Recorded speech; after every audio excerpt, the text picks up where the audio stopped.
आज वाढदिवस आहे. ते नगरसेवक आहे ते आपल्याला सर्वांनाच माहीत आहे.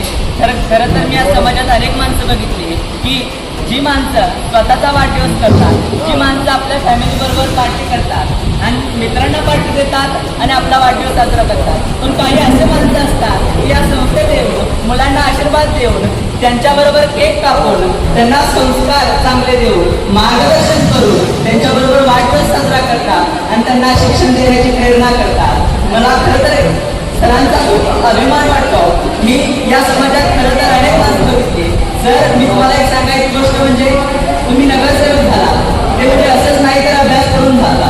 म्हणजे समाजात तुलना करायची झाली तर ती स्वतःशी कुणाशीही करू नका.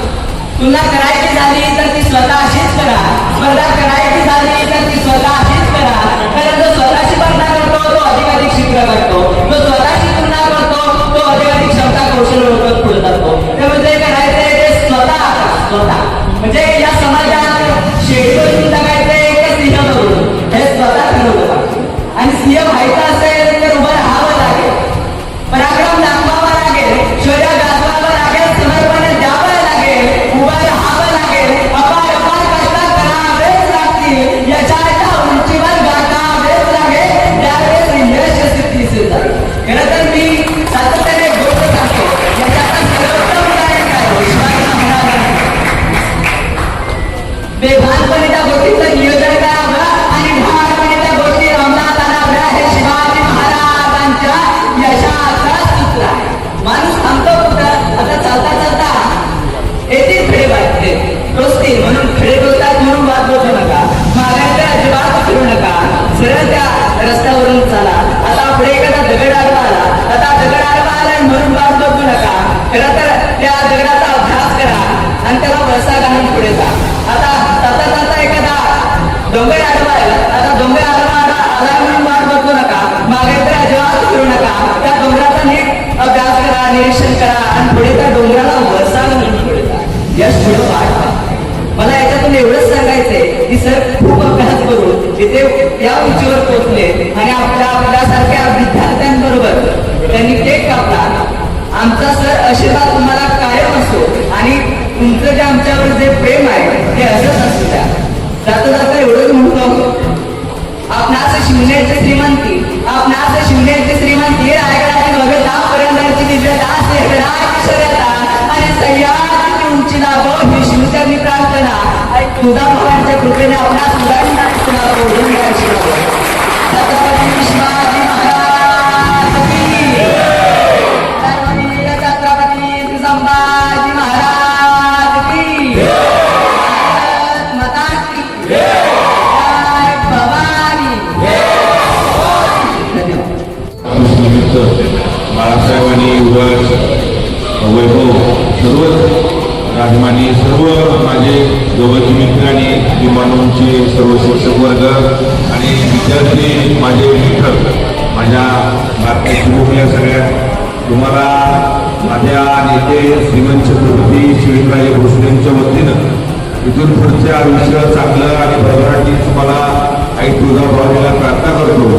सगळी मुलं एक निरोगी चांगली राहावी आणि चांगली शाळा शिकावी. चांगलं या शिक्षण संस्था आणि जे विमानोचे आहेत सर्व शिक्षकांना आणि तिथल्या ते संस्थापक आहेत त्यांचं मनापासून आभार मानायचे. एवढा मोठा प्रसारा चालवताना खूप एफर्ट्स लागतात आणि खूप कष्ट लागतात.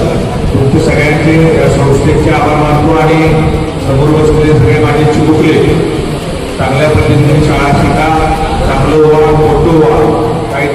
तुम्ही काहीतरी व्हायचंय. तुम्ही या रिमोटला म्हणून तुम्हाला काय व्हायचं असं होतं कामा नाही.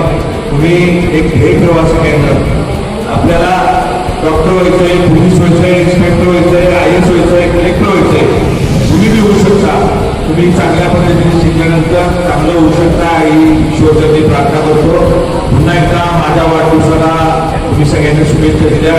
माझ्या मित्रांच्या शुभेच्छा आहेत, माझ्या भगिनींच्या शुभेच्छा आहेत, माझ्या विलासपूर गोळीबारच्या लोकांच्या शुभेच्छा आहेत. ज्या पद्धतीने मी उंची पार केली या उंची पार करायला माझ्याबरोबरची माझ्याबरोबरची मंडळी आणि माझे नेते श्रीमंत छत्रपती शिवेंद्रराजे भोसले यांचा खूप मोलाचा वाटा आहे. जसं माझ्या मागे शिवेंद्रराजे आहेत तसं तुमच्या मागे तुमचे सगळे शिक्षक आहेत. त्यामुळे शिक्षकांचं ऐकायचं असतं, शिक्षकांच्या शाळेची शिस्त पाळायची असते. बाळांनो तुम्ही चांगल्या पद्धतीने राहा. तुम्हाला तुमचं मदत झालं तर मी तुमचा काका म्हणून कायम मदत करेन. पुन्हा एकदा तुमच्या मनापासून सगळ्यांचे आभार मानतो आणि तिथनं पुढं जेवण चालू करायला एवढं विनंती करतो.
माझ्या वाढदिवसानिमित्त गोशाळेत आलो आणि गोशाळेत जे काय चारा वाटप, पेंड वाटप, हे उत्सव वाटप, जे काय आजी आणि आजोबा माझ्या खूप जवळच माझ्या लहानपणापासून नातं आहे.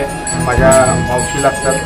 पण मला एवढंच सांगायचं आहे सातारकरांना आणि सातारा जिल्ह्यातल्या सर्व नागरिकांना आवाहन करायचं, 29 गोमाता सांभाळतात. गोमातांचं रक्षण करणे हे आपलं कर्तव्य आहे. पण चांगल्या पद्धतीनं तिचं रक्षण करतात आणि त्याला खायचं असू दे, पाणी असू दे, सगळं असू दे. दोघं बी आज एवढ्या वयस्कर होऊन बी चांगल्या पद्धतीनं त्या गोमाताचं रक्षण करतात. त्यांना ईश्वर करणे त्यांचं सगळ्या गोष्टी इच्छा पूर्ण व्हावेत. त्या आता दोघांचं आरोग्य ईश्वर त्यांनी चांगलं राहावं. आई तुझा भावनेला एवढीच प्रार्थना करतो. ज्या पद्धतीने ते सांभाळ करतात त्यांना सगळी मदत व्हावी, सगळीकडनं व्हावी. आणि सातारकरांना आणि सगळ्यांना एक छोटंसं आवाहन करतो, गोमाताचं रक्षण आपण सगळ्यांनी करायला पाहिजे.